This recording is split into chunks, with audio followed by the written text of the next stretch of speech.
Welcome back. Democrats are dealing with a dilemma these days. What is the cost of doing business with the president, and what's the cost of not doing business with the president?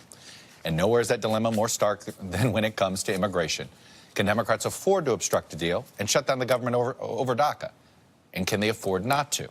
And what about the president's new idea today, which is shut down the government if you don't get a deal on immigration? Well, joining me now is the Democratic Caucus Chair, Congressman Joe Crowley of New York. And Congressman Crowley, I had one idea of when I was going to interview here today about what our topic was going to be, but the president is talking shutdown. Let me get you to react to that. Well, I think the notion or idea of a shutdown is really a Republican notion or idea. Democrats are for government. We believe in keeping the government open. We know what a government shutdown does and who it hurts, and it hurts the people of this country. And we're not. So about you regret? that. So let me pause there. It was revising history. Big mistake to shut down the government over DACA in hindsight. You have to remember also the 5 Republicans voted against that bill. They could not even get a simple majority of Republicans to support that bill in the first place. I understand, but you get my drift. What I'm going to say to you, though, is if they want to pass a bill, a bipartisan bill with Democrats, it needs to incorporate democratic principles, things that we care about, things we're concerned about. And that's certainly the case here in the House. I can't speak for the Senate, but I can certainly speak for the House of Representatives. If they want our votes, they have to come to meet with us and give us the things that we're looking for in that bill. How many Democrats are going to end up voting for this House compromise tonight? Well, it remains to see what that compromise is. It remains to see what the text is and what it's about. And it's hard to say at this point if there are any Democrats who support it. They have the overwhelming majority in the House and the Senate. Certainly here in the House, if they want to pass the bill, they've done it before, they can do it on their own. If it doesn't reflect the principles of our caucus, I think very little, if any, votes. But at what point do you have to, I hear you on principles of your caucus, but you're not in the majority. They do, it is Marco Rubio's made this point, hey, it's a Republican White House, a Republican House, Republican Senate. This immigration deal is going to come from a Republican point of view. Now, don't you have to go a little bit farther under those circumstances? If they could actually pass something, they have never put an immigration bill on the floor of the House of Representatives. They may have done some magic in the Senate on occasion. In fact, they passed a bill a number of years ago. Chuck Schumer led that with John McCain. That bill was never taken up in the House of Representatives. I've been here for years, and they've never taken up, not even a small bill to address the issues of comprehensive immigration reform. Nothing's been done here in the House. Well, given what the president said, he wants to reconnect immigration with the funding bill. Do you?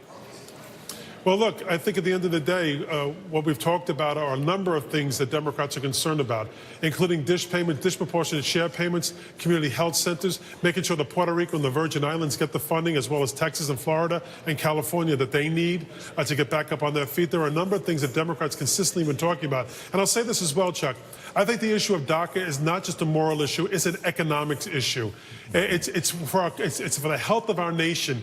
We are not a nation that can afford to shut down our borders right now to legal immigration.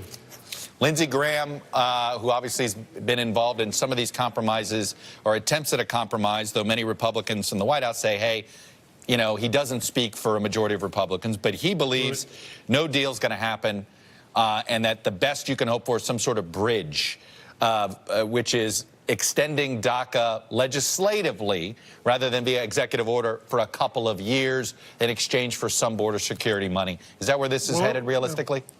Well, I'm glad that someone's talking about building bridges as opposed to building walls. What I do think it's difficult to envision. I mean, why do we do a bill that lasts a year for DACA when we can do something more permanently? Why put these folks in more long-term limbo? Many of these folks will fall out of status between now and a year from now. They won't be able to work, maybe even attend school. So that's not really addressing the issue. But at what point is something better than nothing? Well, look, I mean, there's a path that leads to nothing. That is, again, up to the Republicans to decide. I agree with Mr. Rubio, Senator Rubio. They control the Senate, they control the House and the presidency. It's time for them to lead and to stop running government from week to week or month to month and start passing real budget bills, more long-term, year or more long-term bills. And that's not what's happening right now, and address the issues at hand, including DACA. Would you like to see the House Republicans prove that they could, the president has a plan? Would you like to see if they could pass that on their own before you started negotiating with them? You know, the plan that he has of his 4 pillars, and see if they will vote on their own for that bill before you negotiate with them? I think they always have the opportunity to do that. I think that it wouldn't pass muster. I don't think they would vote for it. I think they'd send a very loud message. I would welcome that to see. We've already suggested that they put the king of the hill or queen of the hill on the floor. Put the Hurd Aguilar bill on the floor. Put the president's principles on the floor. Put any bill they want to bring up to the floor and see which one passes. And I think if that were the case, Hurd Aguilar would be the king or the queen of the hill here in the House of Representatives. How much pressure do you feel from the Democratic base that doesn't want to do business with Donald Trump, but he is your president, and he is the guy that has to sign a DACA bill? I think the issue with President Trump is that every day he distances himself further and further from wanting to work with us.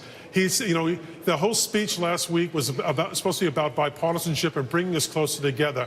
And, those speeches are written out. They're pre-planned. There was very little in that speech to bring us together. It just further drove us apart. And I think that was the missed opportunity here for this president, someone who I think every day has indicated he has no interest in working with Democrats at all, quite frankly. Does it at all give you, does it help you work with Republicans that they're sort of ignoring his shutdown call?